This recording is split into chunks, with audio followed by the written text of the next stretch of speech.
So, I was going to try to do this Uber thing, okay? Basically on a recommendation from some people. They said, hey, yeah, you get good flexible hours. You can kind of work when you want, blah, blah, blah. I said, hey, my truck, it's not Uber eligible. It's not a four-door, you know, it's a little older, doesn't meet the requirements. I don't want to use my wife's fancy little Lexus because, you know, first of all, I don't want the wear and tear on her little sporty car. I don't want to have to spend money on the 91 octane gas that the thing always, or that is required to take. Okay. So the guy I was talking to, he goes, no. Uber has a rental program. You just rent through there. It's no big deal. Doesn't cost a lot. You can just use their rental car. Make sure you just do X amount of trips per week for Uber, and everything's all good. So, all right, well, give it a shot. Okay. So I do all the background stuff for Uber, let them check my driving record, all that good stuff. I'm all cleared. I select the let's rent a car. Make a reservation through Hertz. Supposed to be a really good old company in rental cars, you know, top of the line. You know, I say, well, I might as well do one of these electric cars since they're actually cheaper to rent through them for a decent sized car that's going to fit people. So make the reservation, go down at my prescribed time, walk in. A little girl behind the counter says, yeah, we don't have any cars. I said, but I made a reservation like a week ago. Yeah, reservations don't mean anything to us. I was like, what do you mean they don't mean anything? A reservation means I'm reserving a car at this time on this date, so it should be here. She said, yeah, well, it's not the way it works. It's first come, first serve, and reservations don't really mean anything. If you read in the contract, it says that. Yeah, read through. I didn't find it. Okay, great. Now I just spent almost 30 bucks Ubering to go down to pick up this vehicle. I don't have a vehicle. Okay. Back it up a little bit. Uber says, we're going to give you a voucher to go pick up the rental car. Okay. I get the voucher. It doesn't work. Okay. Yeah, it doesn't work for that location. We're not, so don't know what to tell you. So I get on the phone with the Uber guy. He says, oh, well, it'll get credited to your account once you get a car assigned to you from the rental place. I said, okay, well, that doesn't make any sense. Okay. I need a ride to go get the car, so I got to spend my money to do it. Now I'm shit out of luck because they don't have a car. Okay.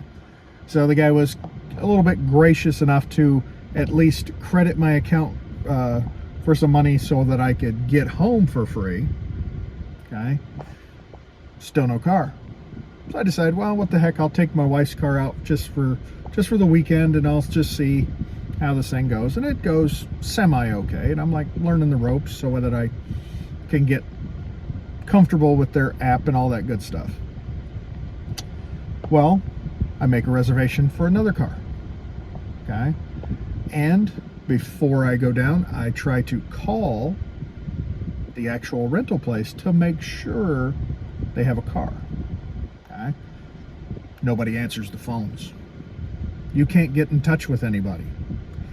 The only contact they have is a phone number, and nobody answers the phone. Okay? So, what good is that?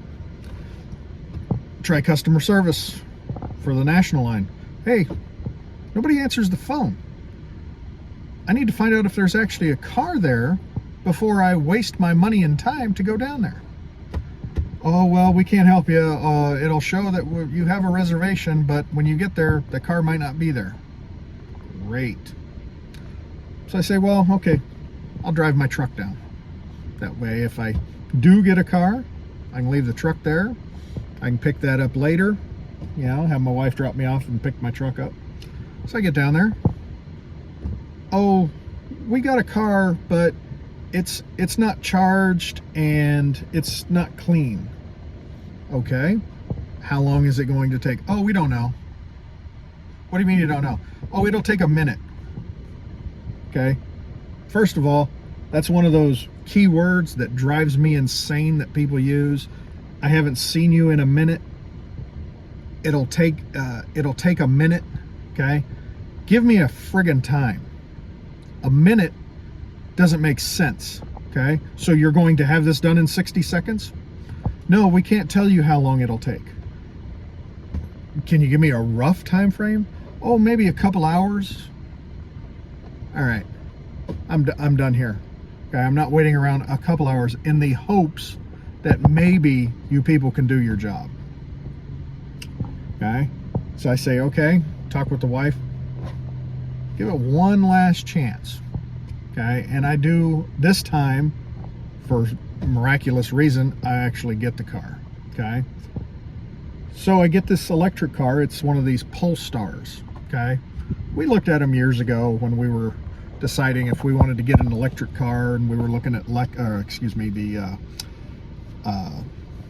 Teslas, and we test drove one of those, and we were looking at the Polestar and a couple other ones, and you know, it seemed okay.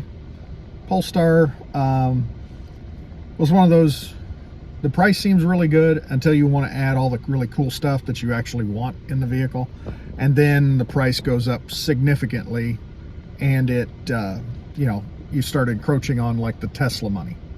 Okay, we ended up not getting an electric car, you know, but this has been a good learning phase, lack of a better term. Okay, the one thing I will say about the Polestar, it looks nice. Okay, seats aren't really that comfortable. They're a little hard. I've tried the adjustments on it. It doesn't really work, you know, to make it more comfortable. The charging and the range, ridiculous. Okay, at most it says you get about a 240 mile range. Okay, but if you use the air conditioner, hello, it's Arizona, middle of, you know, still summer. So I'm looking at the thermometer, it's 106 degrees outside. That drops down your efficiency. Okay, so and then to charge it, even at the fast charging stations, it takes a minimum of about 45 minutes, generally about an hour, a little over an hour, to get it up to 90%, what they recommend to preserve battery life, to get the optimal performance. Don't charge to 100, go to 90, whatever. But, you know, so you're in 30, 40 bucks, depending on where you start and what time of day you go into, to do this. Plus, it's an hour plus out of your day to get this done. So I'm thinking, why would I buy one of these things if you're going from here in the Phoenix area to Las Vegas? Well, that's 300 and some miles, so I'm going to have to charge on the way. And so then I got to wait an hour, add an hour to my trip. And then when I get there, I'm going to have to charge it, add another hour, you know, just on that side. So it's, when I drive, I usually stop once on the way to Vegas just to top off the gas, use the can, grab a soda, whatever, just stretch the legs. I don't need to stop for an hour. Okay, that defeats the whole purpose. It just adds time. If I had a home charging thing, that might be different, but you know, for something like this, I'm not going to do that. Obviously, I'm not going to install a home charging system into this.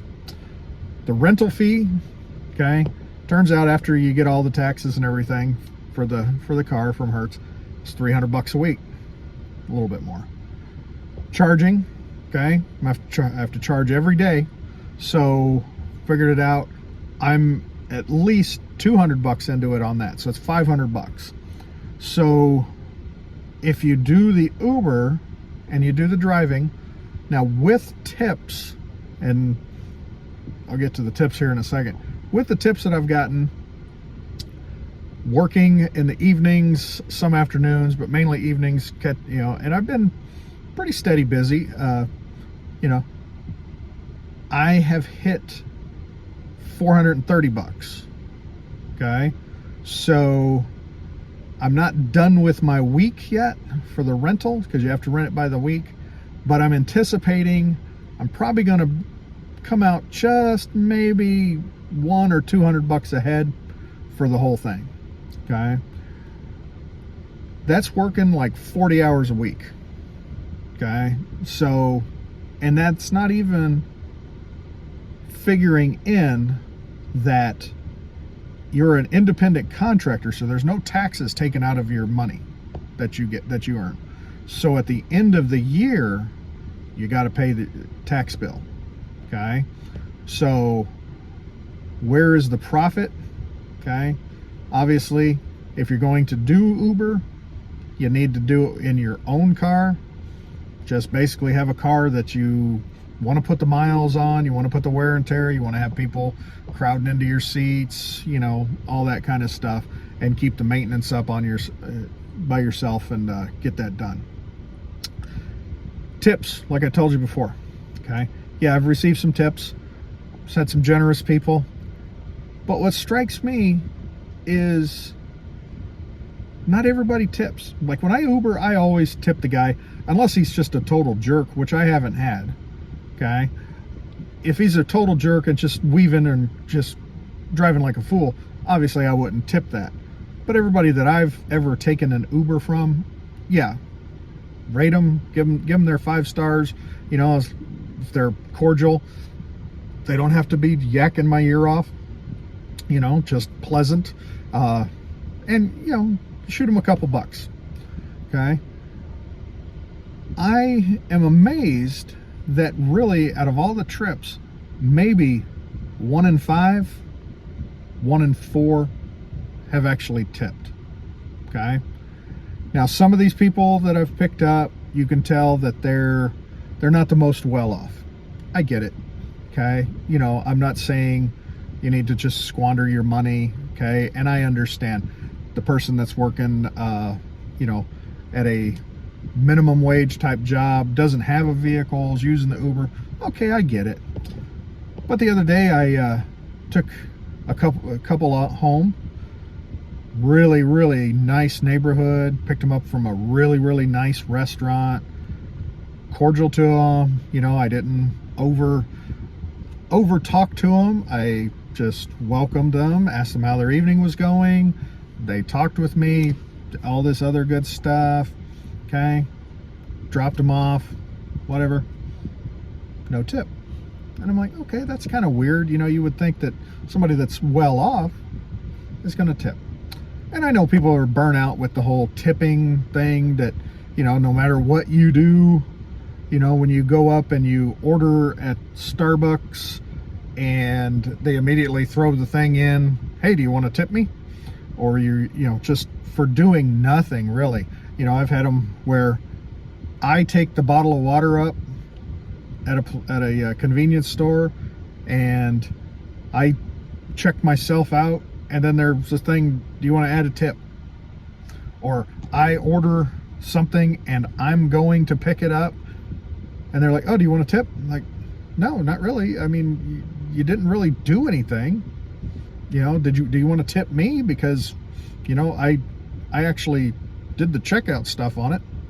Yeah, but anyway, that's just one thing that I've noticed. So I don't know, if you're thinking about doing Uber, you know, unless you got your own vehicle, you want to put the wear and tear on it. Okay. Yeah, I wouldn't do it. The rental version, it's not that great. Okay. The other thing is, when you're using the Uber driver app, they literally give you like about 5 seconds to decide whether you want to accept one of the trips or not, which isn't really that great, because they're giving you the next trip option when you're getting ready to drop off the person you're driving. So you're trying to figure out on their little map, okay, which turn am I taking? How am I getting in there? everything, and then this thing comes up and blocks your whole screen. Do you want to take this? And if you don't watch, it'll take you to the other side of the county, okay? Which, you know, then you got to figure out a way to get back, and you got to start working your way back, and everything seems to be taking you away. So, you know, they need to work on, you know, like, why don't you wait until I hit the little, I've completed this ride, boom, then something new pops up, instead of right before I complete this ride and do the other one. Anyway, just some thoughts, okay? Thought I'd get on, share this, but so far I'll finish out this week and yeah, be done. So have a good one. Okay, so I just plugged it in, and it is now 2:45. To go from 10% to 90%, it said it's going to take 45 to 50 minutes. And that's on a high charge, fast charging system. So we'll see how it goes.